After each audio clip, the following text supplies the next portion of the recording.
Welcome student, this is our lecture number 2। कल हमने electromagnetic induction unit start की थी क्लास 12th के लिए। लेक्चर 2 है आज हमारे पास उसका। Unit 4th EMI electromagnetic induction, class 12th।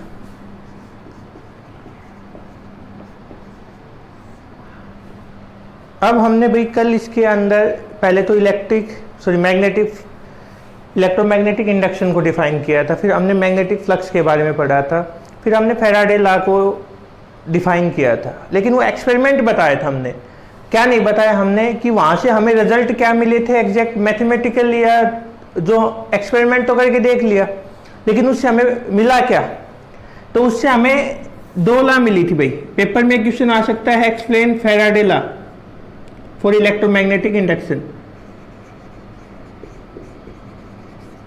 Faraday laws of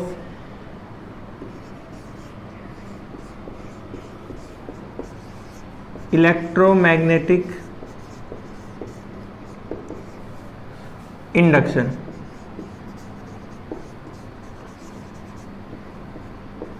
Faraday's laws of electromagnetic induction,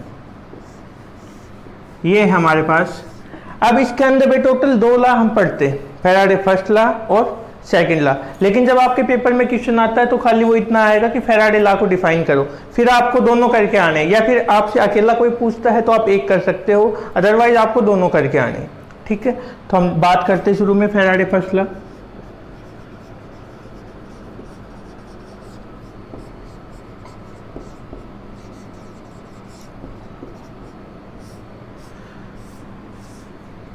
Faraday first law की हम बात करते हैं शुरू में। क्या होगी भाई फैराडे फर्स्ट लॉ? इसने हमें बताया था कि जब भी हमारे पास कोई मैग्नेटिक फ्लक्स है वो चेंज होगा, उस टाइम पे किसकी वैल्यू में चेंज आए। इसने हमें बताया था कि जब भी हमारे पास कोई भी मैग्नेटिक फ्लक्स की वैल्यू में चेंज होगा, एक ईएमएफ इंड्यूस होगा। ईएमएफ इंड्यूस तब तक रहेगा जब तक आप मैग्नेटिक फ्लक्स को चेंज करते रहोगे। ये एक बात कल हमने एक्सपेरिमेंटली भी प्रूव की थी। कैसे?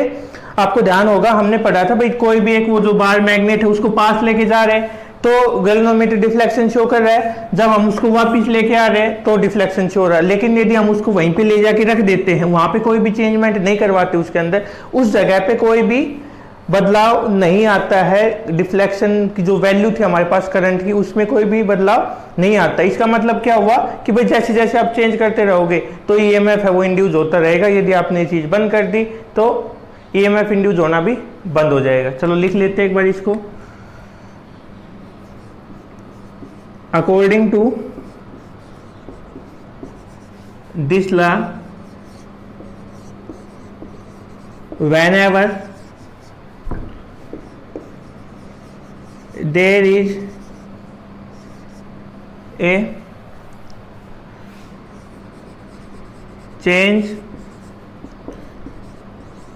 in magnetic flux,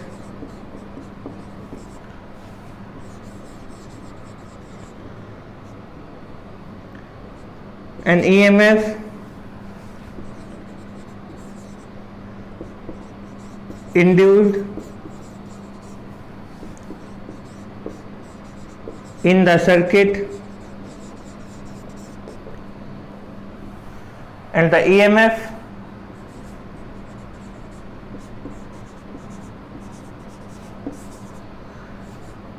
lasts as long as the magnetic flux change। क्या बताया है भाई इसके अंदर हमें कि हमारे पास जब भी कोई एक मैग्नेटिक फ्लक्स होगा, हम यदि उसकी वैल्यू को चेंज करते रहेंगे, लिख रखा आप देख सकते हो कि जब हम मैग्नेटिक फ्लक्स की वैल्यू को चेंज करते रहेंगे, एक ईएमएफ इंड्यूस होगा सर्किट के अंदर, और वो ईएमएफ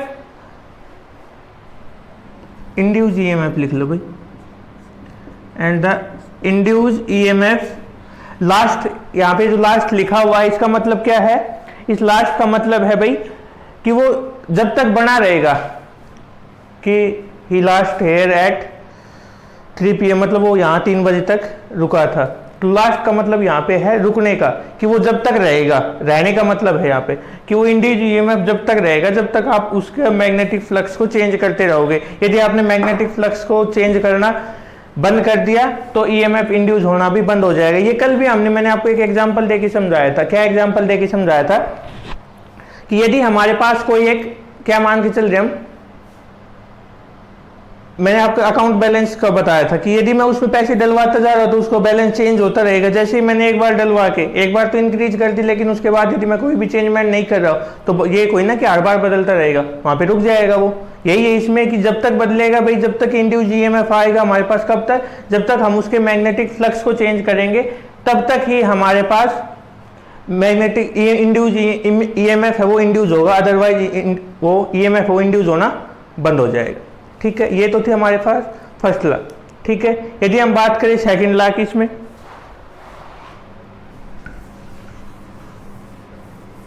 दोनों रिलेट करती है, फर्स्ट लॉ और सेकंड लॉ। उसमें ये है कि जो सेकंड लॉ हम पढ़ने वाले उसमें थोड़ा मैथमेटिकल पोर्शन आता है। जो सेकंड लॉ हमारे पास उसमें मैथमेटिकल पोर्शन आता है। फर्स्ट लॉ जो थी हमारे पास इसमें केवल थ्योरेटिकल ये एक डेफिनेशन हमें बताई गई थी, और पेपर में यदि आपसे पूछा जाता है या तो इंडिविजुअली आपसे कहेगा कि फर्स्ट लॉ को डिफाइन करो या सेकंड को करो, अदरवाइज नहीं कहता है तो आपको दोनों ही करके आनी। फैराडे लॉ यदि खाली इतना क्वेश्चन आता है तो आपको फर्स्ट और सेकंड लॉ दोनों एक्सप्लेन करके आनी। यदि हम बात करें सेकंड लॉ की,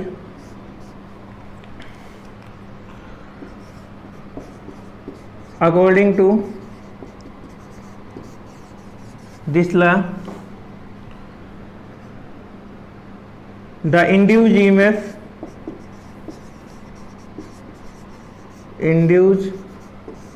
EMF is directly proportional to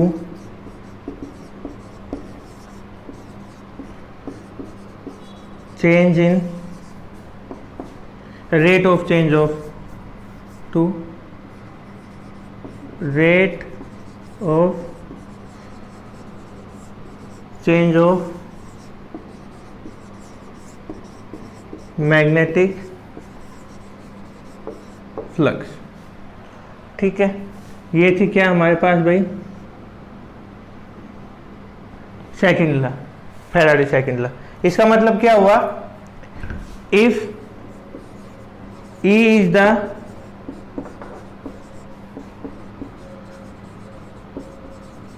induced EMF and d phi by dt is rate of change of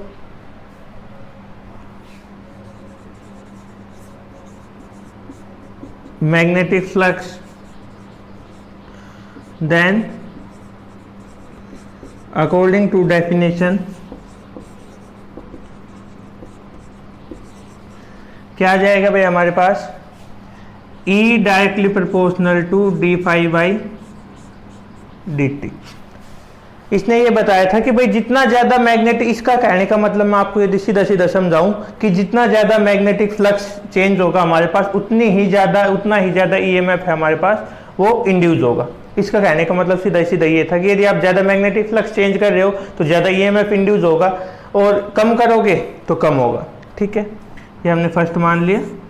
इसको हम क्या लिख सकते हैं भाई, E is equal to k d phi by d t. Minus आएगा भाई, माइनस क्यों आएगा वो मैं आपको बताता हूँ।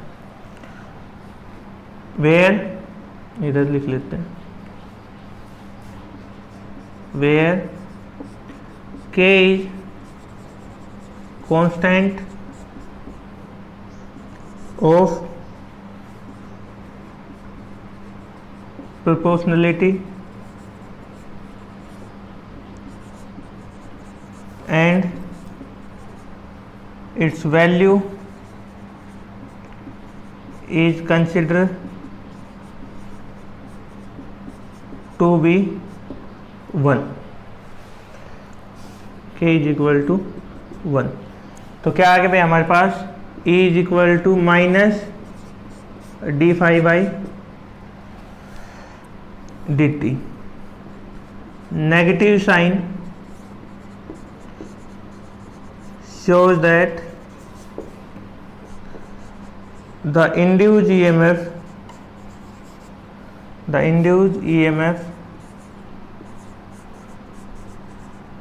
oppose the change in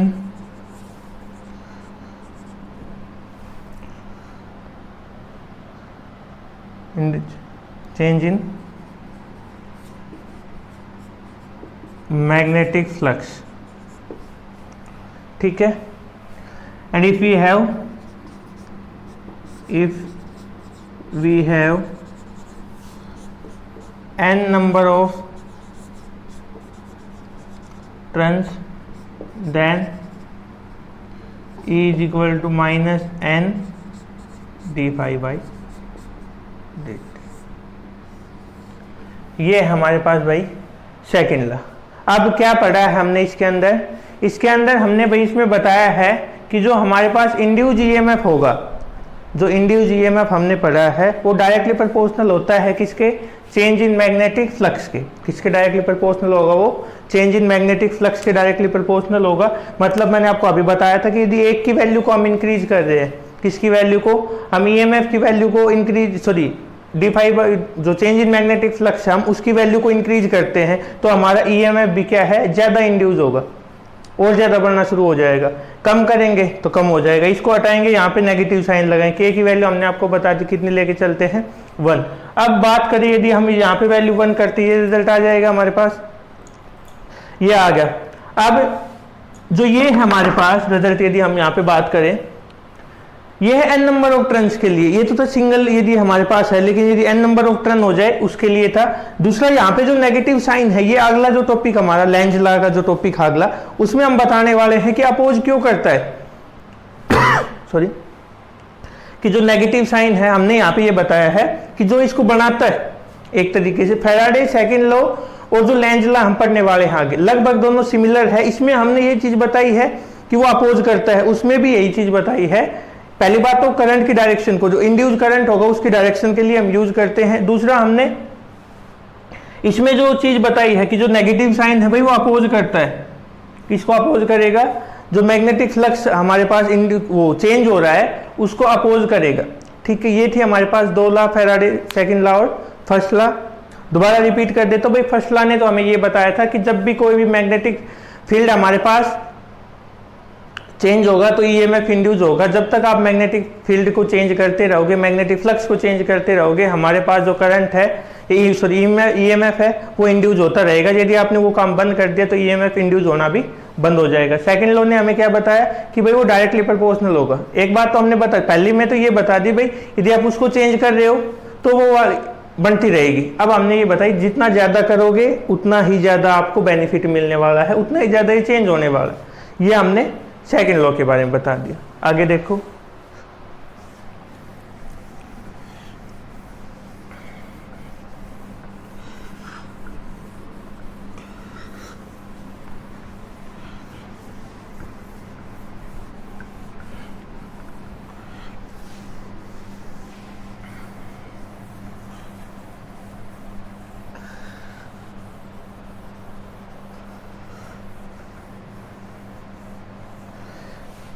जो सेकंड लॉ है भाई इसके अंदर जो लेंज लॉ है हम पढ़ने वाले यहाँ के, वो क्या बताता है, उसको हम एक्सपेरिमेंटली भी पढ़ने वाले हैं कि एक्सपेरिमेंटली ये कैसा हुआ था, क्या हुआ था। लेकिन वो जनरली हमें बताता क्या है, एक तो हमें बताएगा डायरेक्शन, किसकी, इंड्यूस करंट की जो डायरेक्शन है उसके बारे में बताएगा। और सेकंड ये बताएगा कि जो ईएमएफ है वो आस्तीन का सांप है। अब कहोगे सर ये क्या चीज़, इतनी हिंदी तो हमने नहीं पढ़ रखी। आस्तीन का सांप होने का मतलब क्या है भाई, कि यही है कि वो जो इसको बनाता है, यदि हम बात करें कि जो ईएमएफ को प्रोड्यूस करता है, हमने कौन बताया कि ईएमएफ, यदि हमारे पास मैग्नेटिक फ्लक्स की वैल्यू चेंज होगी तो ईएमएफ बनेगा। ये बताया हमने। अब यदि इसमें ये कह रहे हैं कि जो ईएमएफ इंड्यूस होते हैं उसी को अपोज करता है, चलो लिख लेते पहले एक बार इसको।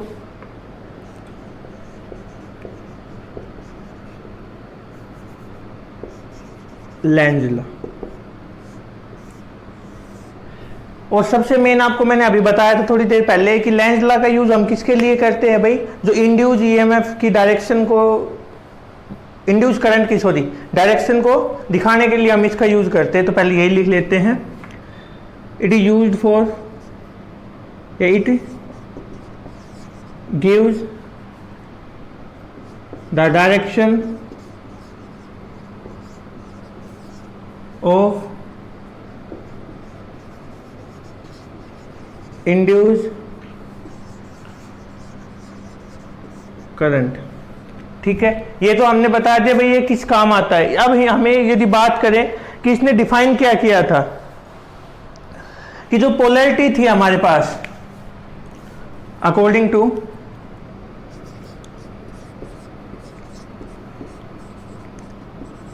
This law, the polarity of EMF is such that it opposes the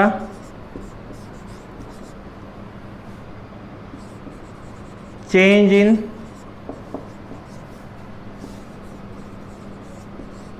magnetic flux which is the region for its production। ये भगवान से नहीं डरता है भाई, भगवान से नहीं डरने का मतलब यहाँ पे क्या है कि जिसने इसको बनाया था ये उसी के अगेंस्ट जाने की कोशिश करता है, उसी को अपोज करने की कोशिश करता है। अब इसको हम एक एक्सपेरिमेंट के जरिए प्रूव करेंगे। ये तो थी इसकी डेफिनेशन की, यदि हम बात करें तो हमें ये बता दिया गया था कि इंड्यूस ईएमएफ सॉरी जो लेंज लॉ ने हमें क्या बताया कि जो इंड्यूस ईएमएफ होगा वो अपोज करेगा चेंज इन मैग्नेटिक फ्लक्स को। ये हमने थोड़ा सा हिंट हमें फैराडे सेकंड लॉ से भी मिला था, उसने भी हमें यही बताया था कि जब हम कोई भी magnetic field sorry magnetic flux को चेंज करेंगे तो हमारे पास ईएमएफ इंड्यूस होगा और वो नेगेटिव साइन हमने वहां पे लिखा था। ठीक है, अब यदि हम बात करें एक्सपेरिमेंटली बात कर लेते हैं, इसका एक्सपेरिमेंट हमने क्या किया भाई, क्या हमें रिजल्ट मिले वहां से उसकी हम बात करते हैं।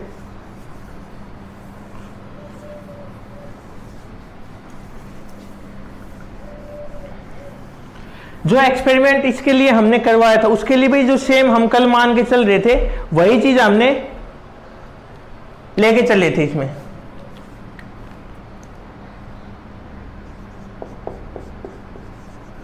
एक्सपेरिमेंटल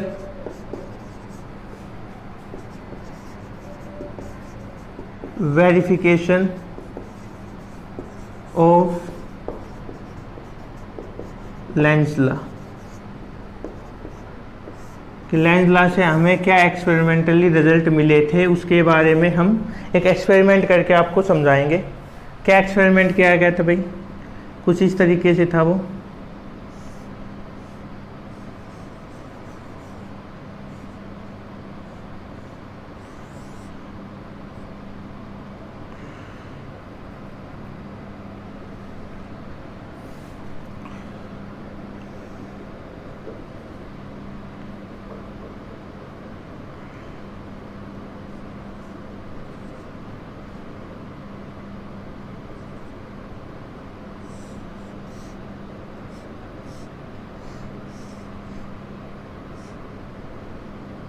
ये वन एक वेलोनोमीटर आपको पता ही, ये बार मैग्नेट में अभी बना देता हूँ, क्या यूज़ है वो मैं बाद में आपको सब। इस तरीके से भाई है हमारे पास एक, ठीक है। अब इसमें देखो होता क्या है कि हमने क्या एक्सपेरिमेंट करवाया। हमने क्या किया, यदि हम 1 और 2 को कनेक्ट कर देते हैं, 1 और टू जो हमारे पास है इसको हमने कनेक्ट किया तो आपको पता पॉजिटिव टू नेगेटिव हमारा करंट फ्लो करेगा, तो डायरेक्शन एंटी क्लॉकवाइज डायरेक्शन में हो जाएगी। करंट की जो डायरेक्शन है, जो इंड्यूस करंट होगा हमारे पास, उसकी डायरेक्शन एंटी क्लॉकवाइज होगी। एंटी क्लॉकवाइज डायरेक्शन में हमने पढ़ा था कि हमारा ऊपर वाला फेस है भाई वो नॉर्थ पोल की तरह काम करेगा, और नीचे वाला जो फेस है वो किसकी तरह काम करेगा, साउथ पोल की तरह। मतलब ये वाला किसकी तरह काम करेगा, नॉर्थ पोल, और ये वाला किसकी तरह काम करेगा, साउथ पोल की तरह। पढ़ा था हमने ये, हाँ 3rd यूनिट में हम ये पढ़ के आ चुके हैं कि जब एक करंट कैरिंग कॉइल है, सर्कुलर कॉइल, उसमें से जब करंट पास होगा तो जब करंट पास करवाएंगे तो कॉइल का अपर फेस होगा नॉर्थ पोल की, एंटी क्लॉकवाइज डायरेक्शन की बात कर रहे हैं हम यहाँ पे, कि जो कॉइल का अपर फेस है वो नॉर्थ पोल की तरह बिहेव करेगा, लोअर फेस है वो साउथ पोल की तरह बिहेव करेगा। अब हमने क्या नोट कर लिया कि जब हमारा करंट की डायरेक्शन है वो एंटी क्लॉकवाइज डायरेक्शन में है तो हमारा गैल्वेनोमीटर है वो राइट साइड में डिफ्लेक्ट कर रहा है। ये इसकी ओरिजिनल पोजीशन थी, यहाँ पे यदि हम बात करें इससे ये राइट साइड में डिफ्लेक्ट कर रहा है, ये हमने मान लिया, ठीक है। और जब भाई क्लॉकवाइज डायरेक्शन होगी उसमें हम क्या देखेंगे कि जो करंट है हमारा वो जो करंट है वो क्लॉकवाइज डायरेक्शन में जब होगा तो ऊपर वाला फेस साउथ पोल की तरह बिहेव करेगा, और जो नीचे वाला पोल है हमारे पास वो किसकी तरह बिहेव करेगा, वो नॉर्थ पोल की तरह बिहेव करेगा। और हमने क्या देखा कि जब हम इसमें करंट फ्लो करवा रहे, गैल्वेनोमीटर ने राइट साइड में डिफ्लेक्शन, ये हमने ऑब्जर्व मान लिया एक तरीके से, ये चलो कि जो है वो राइट साइड में, ठीक है। अब हमने क्या किया भाई, 1 को हटा दिया और 3 के साथ कनेक्ट कर दिया, 3 के साथ कनेक्ट कर दिया, और इसका नॉर्थ पोल है वो हम इसके पास लेके आए, नॉर्थ पोल इसके पास लेके आए हैं। जब शुरू में हम देखते हैं, शुरू में हमने क्या देखा कि नॉर्थ पोल जब इसको पास लेके आए तो अपोज कर रहा है, इसको दूर भेज रहा है, क्योंकि यहाँ पे नॉर्थ पोल और ये भी नॉर्थ पोल तो अपोज करेंगे, आपको पता है सेम मैग्नेटिक पोल एक दूसरे को अपोज करते। और अब हम क्या कह रहे हैं कि हमने भाई 1 और 2 की बजाय 2 और 3 को कनेक्ट कर रखा है। 2 और 3 को जब कनेक्ट करेंगे हम क्या देखते हैं, तो करंट नहीं आएगा इसमें, तो शुरू में तो डिफ्लेक्शन क्या होती है हमारे पास, 0 डिफ्लेक्शन शो करता है, 0 डिफ्लेक्शन शो करेगा। अब जब हम इसको नॉर्थ पोल को इसके पास लेके आ रहे हैं, नॉर्थ पोल को जब इसके पास लेके आएंगे तो हमारा दोबारा से राइट साइड में डिफ्लेक्शन शो कर रहा है। मतलब अभी भी यहाँ पे करंट की डायरेक्शन कौन सी है, एंटी क्लॉकवाइज डायरेक्शन। कौन सी है, एंटी क्लॉकवाइज डायरेक्शन, और अपोज कर रहा है। तो हम क्या कह सकते हैं भाई इसको, कि मैंने आपको बताया कि अपोज करेगा, यहाँ पे जो नॉर्थ पोल बना था हमारे पास वो इसको अपोज करेगा, इसको दूर भेजने की। अब ये करंट दोबारा किसके कारण बन रहा है, जो बार मैग्नेट हम इसके पास लेके आए थे ये उसके कारण बन रहा है, ठीक है। अब ये इसको अपोज करने की कोशिश कर रहा है, समझ गए। और जब हम इसको दूर लेके जा रहे हैं, जब हम दूर लेके जा रहे हैं तो हम क्या देखते हैं कि हमारे पास डिफ्लेक्शन है वो लेफ्ट साइड में शो होना शुरू हो जाता है, लेफ्ट साइड में होना शुरू हो जाएगा। अब ये इसको अट्रैक्ट करने की कोशिश करेगा, क्यों, क्योंकि ये साउथ पोल में कन्वर्ट हो जाएगा। यदि करंट की डायरेक्शन क्लॉकवाइज होती है, जब हम वापस लेके जा रहे हैं करंट की डायरेक्शन चेंज होगी तो यहाँ पे कौन सा पोल आएगा, साउथ पोल आ जाएगा, वो इसको अट्रैक्ट करने की कोशिश करेगा। समझ गए, यही तो बताया था भाई, जब क्लॉकवाइज डायरेक्शन होगी तो यहाँ पे साउथ पोल आएगा, जब एंटी क्लॉकवाइज डायरेक्शन होगी तो यहाँ पे नॉर्थ पोल आएगा, और नॉर्थ पोल इसको अट्रैक्ट करने की, रिपेल करने की कोशिश करेगा। जो इसके जिसके कारण ये बन रहा है उसी को अपोज करने की कोशिश करता है, जो साउथ पोल है वो अट्रैक्ट करने की कोशिश करेगा when the direction of current is clockwise, ठीक है। ये था इसका एक्सपेरिमेंटल। अब इसमें एक बार फिर आपको बता देता हूँ कि जब भाई एक बार दोबारा समझ लो कि किया क्या हमने, करना क्या है यहाँ पे। ये जो मेन इसका है, शुरू में हमने ये कहा कि भाई हमने फर्स्ट और सेकंड को कनेक्ट कर दिया, ठीक है। इसमें फर्स्ट और सेकंड को हमने कनेक्ट कर दिया है। फर्स्ट और सेकंड को जैसे ही हमने कनेक्ट किया तो भाई करंट एंटी क्लॉकवाइज डायरेक्शन में है, और हम क्या मानते हैं कि हमारा जो डिफ्लेक्शन है गैल्वेनोमीटर वो राइट साइड में शो कर रहा है, ठीक है, क्लियर। फिर हमने क्या किया भाई, हमें पता है जब एंटी क्लॉकवाइज है तो अपर फेस नॉर्थ पोल की तरह और लोअर फेस साउथ पोल की तरह बिहेव करेगा, क्लियर है। ये करने जा रहा है, उस टाइम पे हम क्या देखते हैं इसके अंदर कि जैसे ही करंट की डायरेक्शन चेंज किया हमने, करंट की डायरेक्शन हम कब चेंज करेंगे, हमने यहां से हटा दिया, 1 और 2 को डिस्कनेक्ट कर दिया। डिस्कनेक्ट करने के बाद हमने क्या देखा इसके अंदर कि भाई अब गैल्वेनोमीटर कोई भी डिफ्लेक्शन शो नहीं कर रहा है, गैल्वेनोमीटर कोई भी डिफ्लेक्शन शो नहीं कर रहा है। अब हम नॉर्थ पोल को इसके पास लेके आए, नॉर्थ पोल को इसके पास लेके आ रहे, तो डिफ्लेक्शन है वो दोबारा राइट साइड में है, मतलब करंट की डायरेक्शन कौन सी है, anti clockwise. Anti clockwise direction होने के बाद ऊपर वाला फेज क्या करेगा, नॉर्थ पोल का काम करेगा। नॉर्थ पोल और नॉर्थ पोल दोनों एक दूसरे को क्या करेंगे, रिपेल करेंगे। दोनों नॉर्थ पोल एक दूसरे को रिपेल करेंगे। जो इसको प्रोटेक्शन का रीजन है, जो नॉर्थ पोल जिससे बना है, उसी को क्या कर रहा है, अपोज कर रहा है। ठीक है, तो ये हमें इसके अंदर लिखना है। लिखते हैं अभी, चलो क्या किया हमने। Consider a coil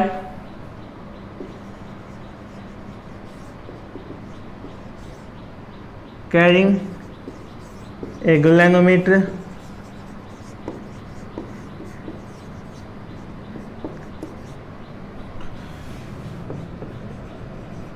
in the circuit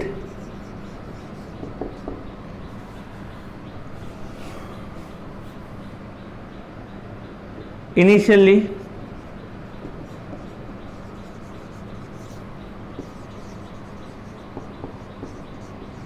consider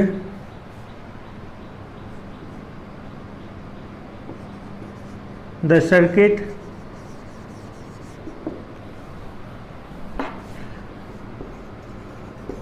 is connected to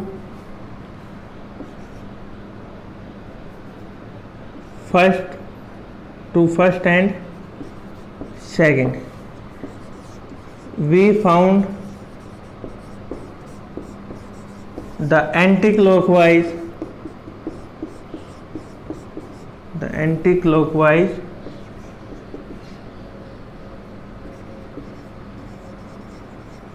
current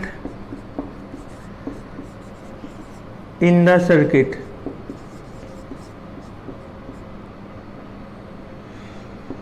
ठीक है, which is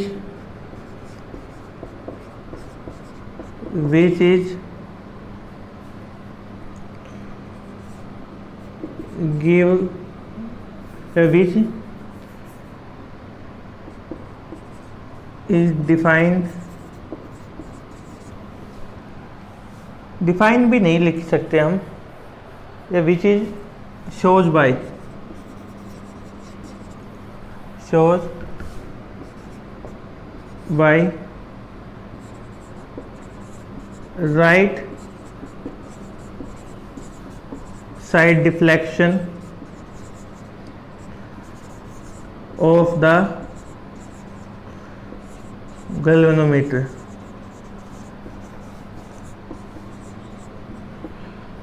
ठीक है, and we know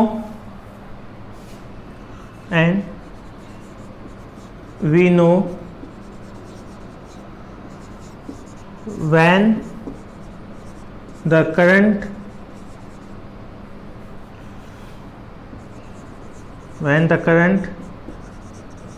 moves in anti-clockwise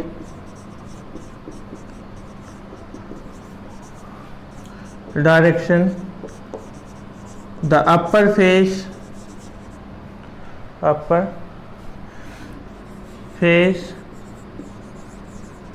behave as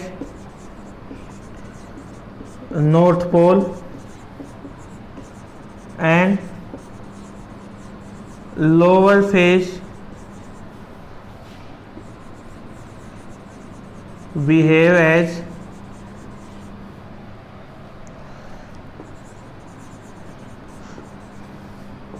south pole.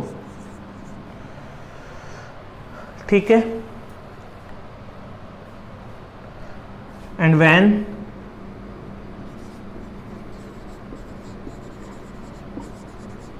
Current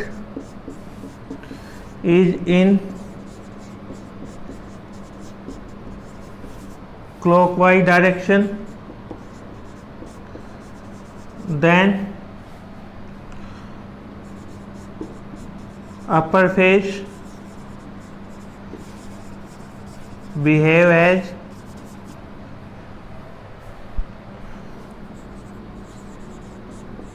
south pole and lower phase behave as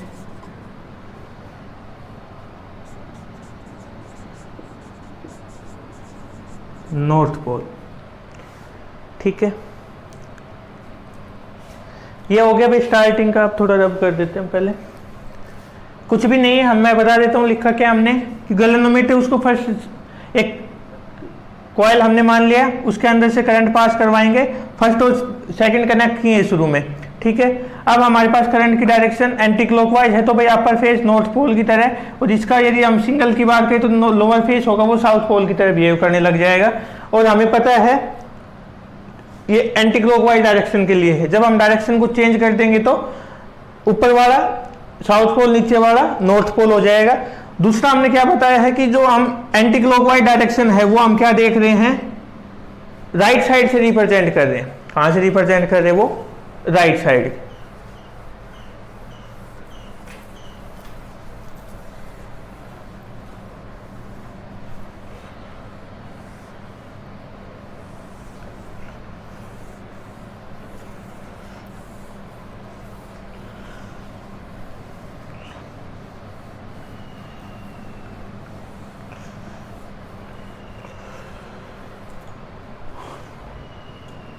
अब देखो भाई इसमें अब हम क्या करने वाले हैं, मैंने आपको बताया था कि फर्स्ट को हटा देंगे, जो कनेक्ट हमने फर्स्ट कर रखा है उसको हम हटा देंगे, हम सेकंड और थ्री को कनेक्ट कर देंगे। ठीक है, उसके बाद हम क्या देखते हैं भाई, शुरू में कोई भी डिफ्लेक्शन नहीं होता है। शुरू में कोई भी डिफ्लेक्शन नहीं होता तो कब होएगा, जब हम इसको नॉर्थ पोल को इसके पास लेके आते हैं। नॉर्थ पोल को हम इसके पास लेके आए, हमने देखा कि जो हमारा गैल्वेनोमीटर था वो दोबारा से राइट साइड में जा रहा है, और हमने शुरू में क्या लिखा है कि राइट साइड में कब डिफ्लेक्ट करता है, जब करंट की वैल्यू एंटी क्लॉकवाइज होगी। अब भी राइट साइड में जा रहा है तो मतलब अब भी करंट की वैल्यू कैसी है, एंटी क्लॉकवाइज में। तो ऊपर वाला फेज क्या किसका काम करेगा, नॉर्थ पोल का, जो इसको अपोज करना शुरू कर देता है। ठीक है, ये हमें लिखना है। Now disconnect first, second and connect second, third. Firstly,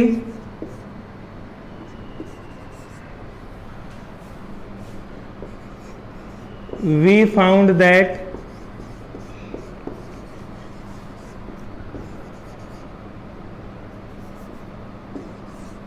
galvanometer shows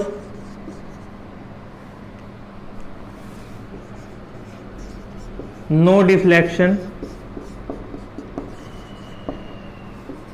when the bar magnet या when north pole लिखो भाई, when north pole of bar magnet comes near the coil, we found that galvanometer shows deflection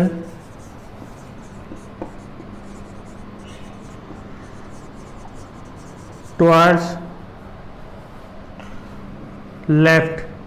towards right, which means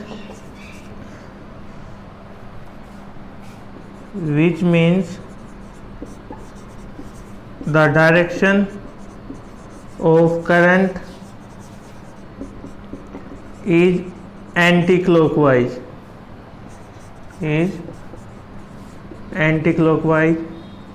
so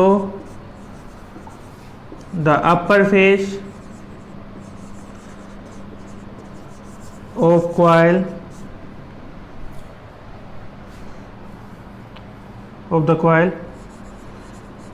behave as north pole, which repel the north pole of bar magnet.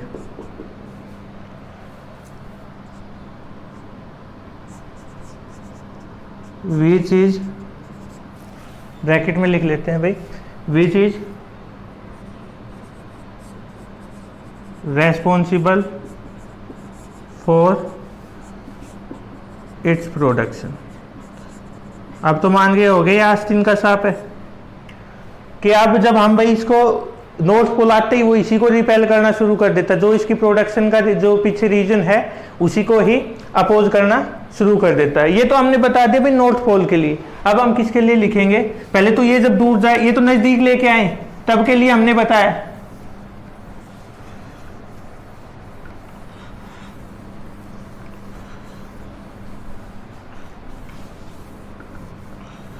ये तो हमने किसके लिए बताया है कि जब हम नॉर्थ पोल को नजदीक लेके आए। यदि हम बात करें कि जब हम नॉर्थ पोल को क्या करते हैं, दूर लेके जा रहे हैं, क्या कर रहे हैं, दूर लेके जा रहे हैं, इसमें लिखें यदि when north pole of bar magnet moves away from the coil, then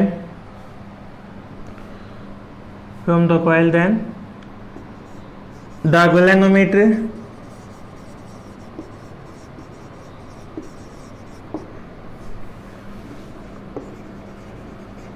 shows deflection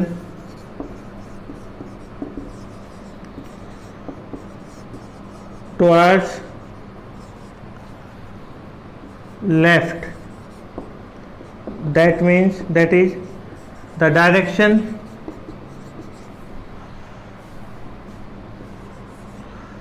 of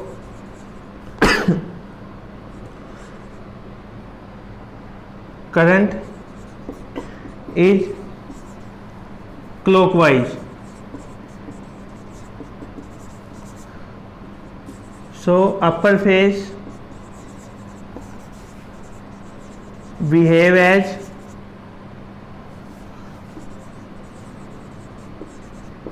south pole and lower phase behave as north pole, which try to attract the north pole of bar magnet.